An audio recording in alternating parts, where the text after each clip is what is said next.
จะกี่ลี้กี่ไม้หรือหลายกิโลใจพองโตเดินทางยังไม่หวั่นไหวถึงแม้จะลาจะเหนื่อยต้องดันดนไปอันว่าจุดหมายมีเอาไว้พุ่งชนร้อยเลี้ยวพันโค้งเพลงโคลงโยกมาโยกไปยิ้มเต็มไม้สวยใสมอบให้ถนนห่อรักเก็บไว้กลางใจให้ใครบางคนลำบากลำบนยอมทนเพื่อคนที่คอยเหนื่อยนักพักนิดชีวิตของนักเดินทางไม่เปราะบางกายใจนั้นสู้ไม่ถอยฝากน้ำเกี่ยวใจข่มไว้ไม่ให้ใจลอยไม่ซ้ำอ้อยซ้ำอ้างแม้ทางสุดทนไปทุกที่ที่มีทางให้เราไปฟ้าปิดเปิดใจท้อใยเจอม่านหมอกฝนไม่นานก็ผ่านเบ่งบานด้วยใจอดทน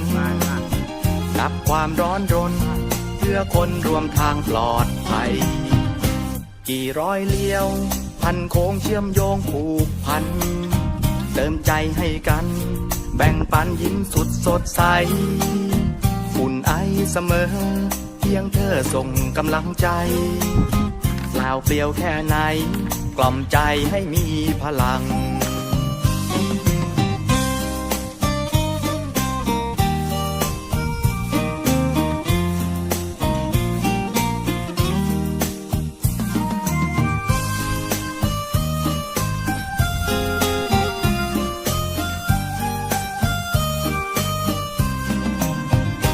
ไปทุกที่ที่มีทางให้เราไปฟ้าปิดเปิดใจท้อใยเจอม่านหมอกฝนไม่นานก็ผ่านเบ่งบานด้วยใจอดทนกับความร้อนรนเพื่อคนรวมทางปลอดภัยกี่ร้อยเลี้ยวพันโค้งเชื่อมโยงผูกพันเติมใจให้กันแบ่งปันยิ้มสุดสดใสอุ่นไอเสมอเพียงเธอส่งกำลังใจเปล่าเปลี่ยวแค่ไหนกล่อมใจให้มีพลังอุ่นไอเสมอเพียงเธอส่งกำลังใจ